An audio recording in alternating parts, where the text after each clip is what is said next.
The new coronavirus can spread through respiratory droplets, which are liquids that may come out when we cough or sneeze.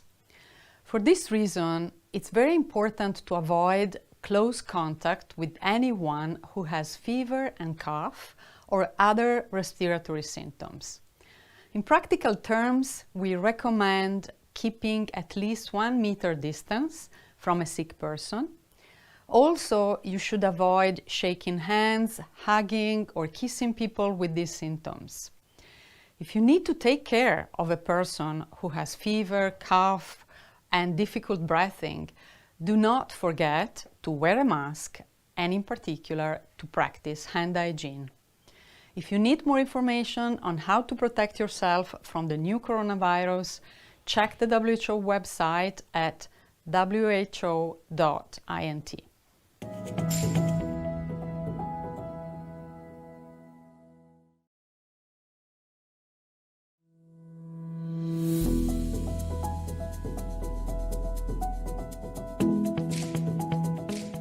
This virus, called 2019 nCoV, is new and we are still learning about it.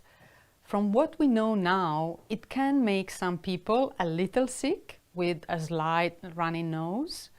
Other people get more sick and can have difficulty breathing and develop pneumonia. Some people get very sick and need to be hospitalized. Among those, unfortunately, some have died.